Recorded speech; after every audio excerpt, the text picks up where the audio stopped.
This is the Convene podcast. Today, we're exploring what it takes to lead with clarity, discernment, and real groundedness in a decade defined not by disruption, but by disorientation. My guests are Convening APAC keynote speakers, Dr. Sandra Peter and Dr. Kai Riemer, co-directors of Sydney Executive Plus, professors at the University of Sydney, and two of Australia's most respected voices on the future of work. When they're not wading through vast signal datasets or sprinting between airports, they're advising leaders, from heads of government to head chefs, on navigating complexity, upskilling thousands of leaders across 20 plus industries, and sharing their insights in boardrooms, ballrooms, and opera houses around the world. In this conversation, we explore the decade ahead through the lens of the 2026 Skills Horizon Report, the 5 messy shifts reshaping how we live and work, the 4 clashes that demand balancing, not choosing, and the 4 blobs of converging skills that will define future-ready professionals. We talk about how leaders can cut through noise, rebuild trust in an increasingly broken information environment, and cultivate the grounded presence teams need now more than ever. We start now. Sandra, Kai, welcome to the Convene podcast. Thank you. Thanks for having us. Yeah. It's my pleasure. So you framed the decade we're in as the decade of disorientation. So what signals feel especially urgent for leaders in this first year in this very messy decade? Okay. Well, first of all, it's become increasingly harder to actually find the right signals, right? There's so much noise out there in the environment that we have to pay way more attention to what are signals. And also the fact that what we're seeing and why we're calling it disorientation is that, we used to have trends that can be signals that we can, use to extrapolate and then find ways to think about the future.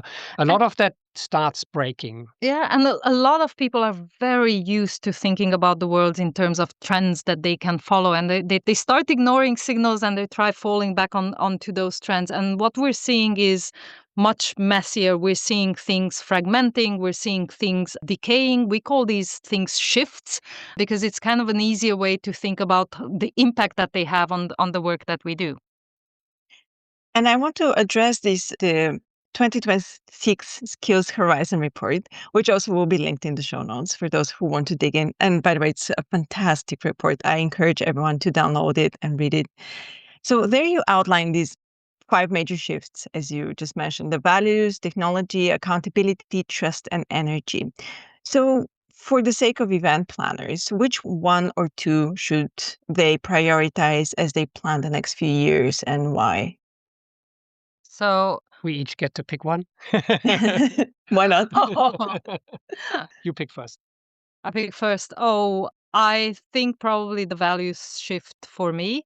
And mainly because I think there's such a different approach that people of different generations have to how they perceive even things like what is good leadership or what is good management, where does work happen and how do we go about it. So their attitudes are shifting, and we're seeing even counterintuitive findings in some of this. So young men being much more conservative than young women. So for the first time, we're seeing younger generations having more conservative values than older people in organizations. So I think if you're trying to think of how you represent events, how you represent topics, thinking that the messages that you're sending out there have to be couched in very different terms for very different audiences, I think presents particular challenges for people organizing conferences.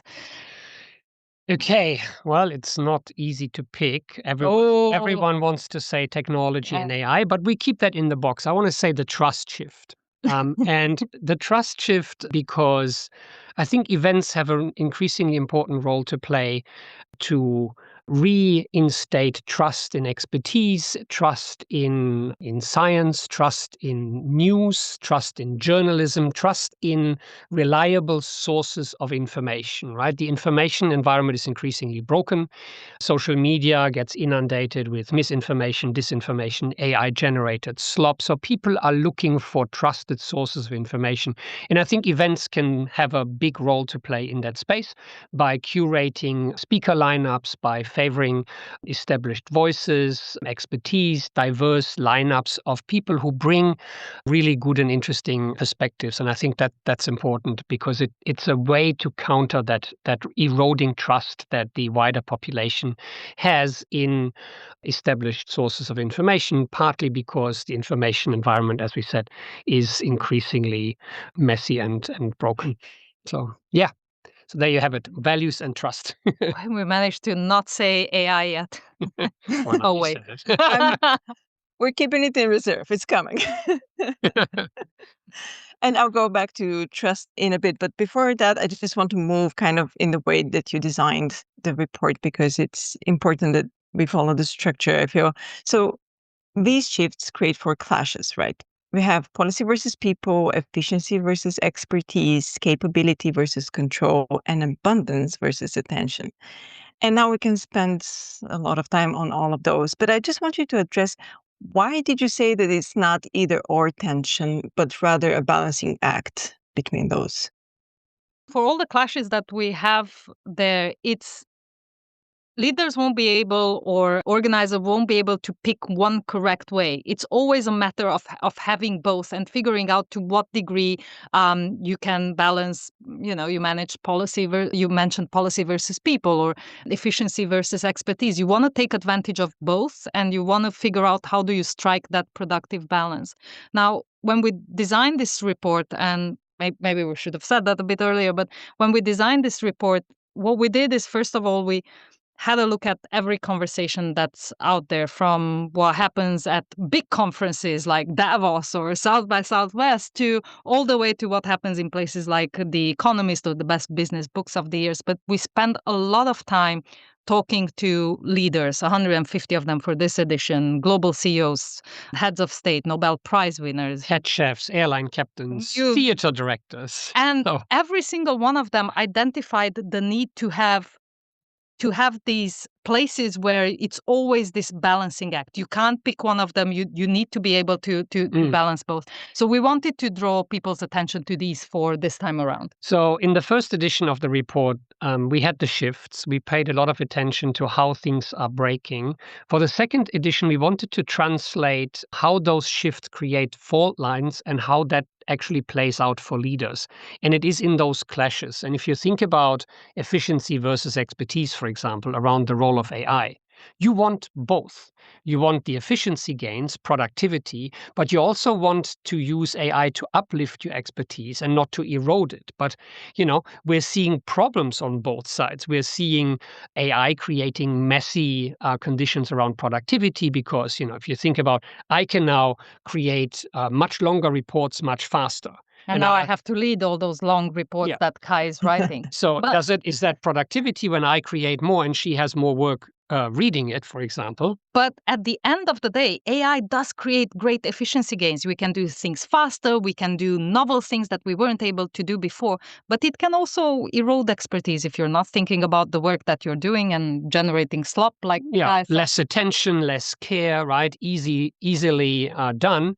But then I don't have to think, right? And then over time, I might not think as much and I might offload my work to the AI and erode my own expertise. So people are worried about how to balance, building expertise rather than eroding it, and finding productivity rather than making work harder, right? So it's a real balancing act that every workplace, every leader has to figure out by themselves for their own context.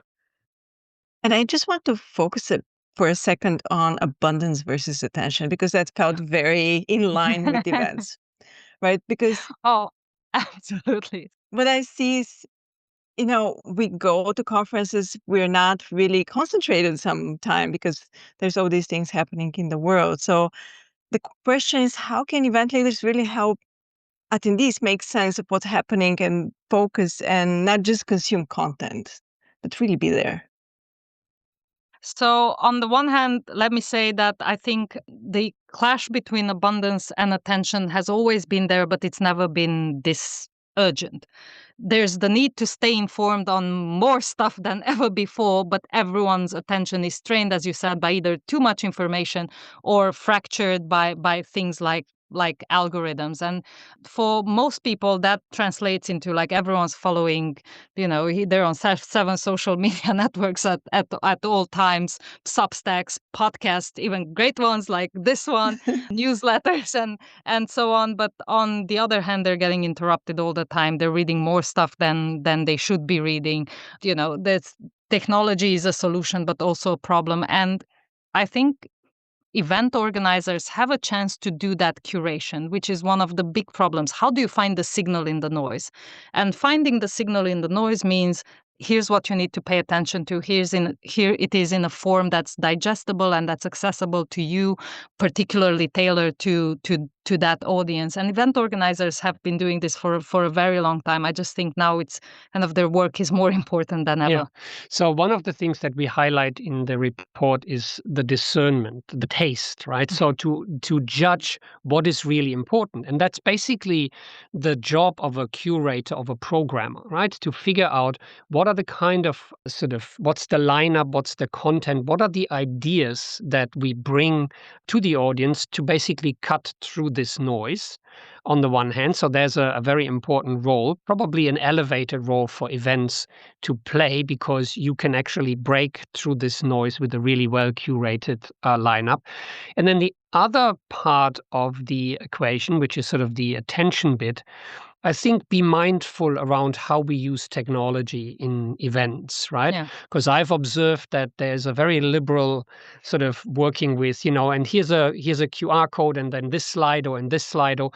And if you're using this too liberally, you basically encourage people to open their phones early in a talk, and then they are with their Slido, and then they get their notifications, and you lose them because the phone is a very sticky device. So you want to be careful how you actually use this. And we find it sometimes it's much better to do Q&A the old-fashioned way. Yes, you have a little bit less control. You take a bigger risk giving someone the microphone because you can't curate the questions, but you also don't lose people by getting them to use their phone during the talk. And then so I think there's a lot of there's a place for not taking out your phone at all, and there's a place for 1,000 people in the audience is having their phones out all at the same time.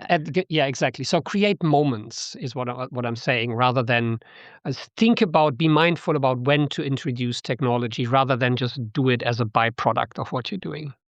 I love that. So let's get to the blobs. And even though they have a funny name, they're quite serious.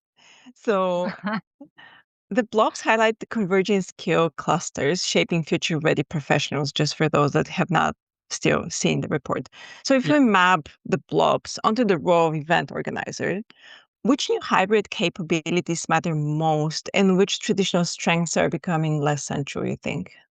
Interesting. So before we do that, just as a bit of background for the audience, right? So by the time we've finished the clashes, we've told you how the world is breaking and what the mess that leaves behind for you as a leader. So the blobs are really the solution, right? Because the idea is that upskilling helps, learning new things and focusing on the things that matter. And so our 4 blobs are basically those areas of convergence. Now, I think we might, do the pick your favorite again. That is so unfair, because I think we both like doing less with more is probably one that we both want to focus on. Well, you go ahead. So that's we call it blob 4. So this is all about the leader, and that speaks directly to abundance, the attention. Yeah, this idea of thinking through complexity is something that I think event organizers are really in a very good position to manage.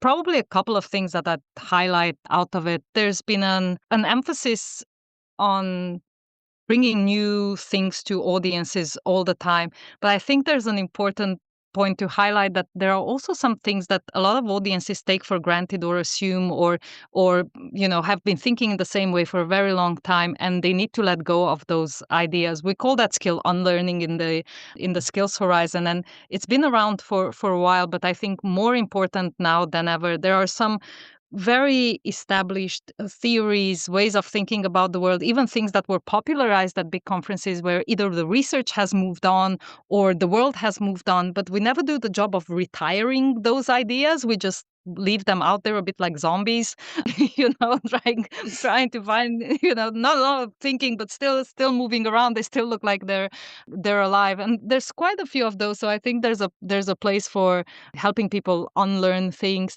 And there's also quite a place for helping people do a bit of futures thinking. As the world is disruptive, there's such a huge opportunity to help people think through that complexity and to present them with lineups or with speakers that help them in the moment that these audiences find themselves in. And we want to be very clear. We when we say futures thinking, it's really thinking around plausible futures that have an impact on the present. We're not talking flying cars and brain implants and sort of, not sort of just the lazy collection of some extrapolation of some technology, right? So we get a lot of those things, but really serious engagement around what the future would do. Now, I want to pick blob 2, actually, which is sort of, we call the blob solving problems of scale. And I want to come back to the trust element. So that blob this year, the motto is you need to trust and be trusted. And in that blob, we find interesting skills like civic placemaking, the role in which organizations and leaders take part in public conversations to strengthen democratic process or local communities. And I think event organizers have an opportunity to be part of that civic process as institutions in and by themselves. So we've just come back from presenting the Skills Horizon at South by Southwest in Austin, Texas.